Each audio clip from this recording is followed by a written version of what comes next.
لا جناح عليكم إن طلقتم النساء ما لم تمسوهن أو تفرضوا لهن فريضة ومتعوهن على الموسع قدره وعلى المقتر قدره متاعا بالمعروف حقا على المحسنين۔ ترجمہ: اگر تم عورتوں کو طلاق دے دو تو جب تک تم نے ان کو چھوا نہ ہو یا کوئی مہر نہ مقرر کر لیا ہو تب تک تم پر کچھ مطالبہ نہیں، اور ان کو ایک جوڑا برتنے کو دو۔ مالدار پر اس کی طاقت کے مطابق اور تنگ دست پر اس کی طاقت کے مطابق دینا لازم ہے۔ شرعی دستور کے مطابق انہیں فائدہ پہنچاؤ، یہ بھلائی کرنے والوں پر واجب ہے۔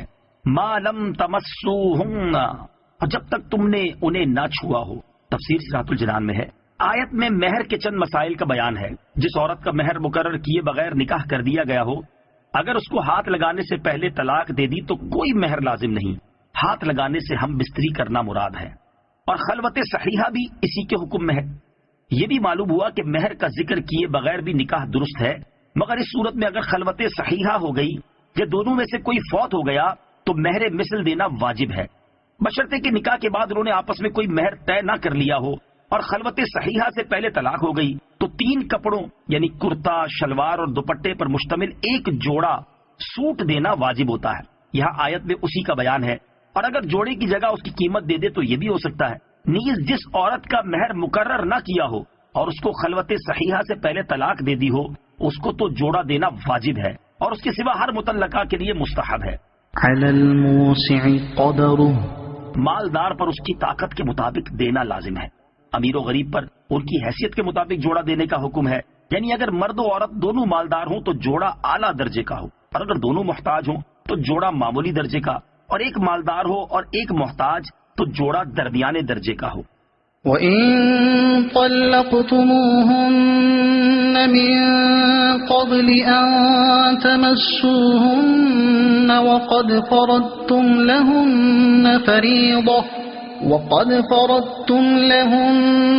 فَرِيضَةً فَنِصْفُ مَا فَرَضْتُمْ إِلَّا أَن يَعْفُونَ أَوْ يَعْفُوَ الَّذِي بِيَدِهِ عُقْدَةُ النِّكَاحِ وَأَن تَعْفُوا أَقْرَبُ لِلتَّقْوَى وَلَا تَنسَوُا الْفَضْلَ بَيْنَكُمْ ان اللہ بما تعملون بصیر۔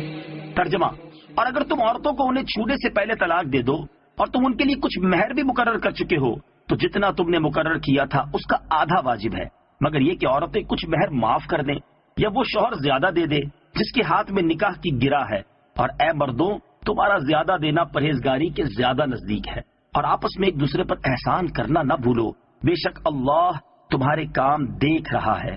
وَإِن طَلَّقْتُمُوهُنَّ مِن قَبْلِ أَن تَمَسُّوهُنَّ، اور اگر تم عورتوں کو انہیں چھونے سے پہلے طلاق دے دو۔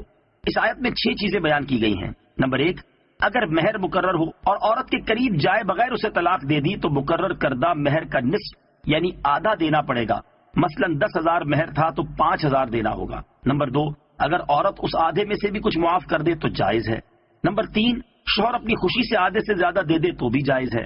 نمبر 4، شوہر کا اپنی خوشی سے آدھے سے زیادہ دینا تقوی و پرہیزگاری کے زیادہ قریب ہے کہ بیوی کو طلاق دینے کے باوجود کوئی زیادتی کرنے کے بجائے احسان سے پیش آ رہا ہے۔ نمبر 5، اللہ تعالیٰ کا حکم ہے کہ اگرچہ میاں بیوی میں جدائی ہو رہی ہو تب بھی آپس میں احسان کرنا نہ بھولو، یعنی طلاق کے بعد آپس میں کینہ و عداوت نہ ہو، اسلامی اور قرابت کے حقوق کا لحاظ رکھا جائے، اس میں حسن سلوک و مکارم اخلاق کی ترغیب ہے۔ نمبر 6، آیت کے آخر میں یہ بھی فرما دیا کہ اللہ تعالیٰ تمہارے اعمال دیکھ رہا ہے، یعنی اس تصور و اعتقاد کو ہر وقت ذہن نشین رکھو تاکہ تم ظلم و زیادتی سے بچو اور فضل و احسان کی طرف مائل رہو۔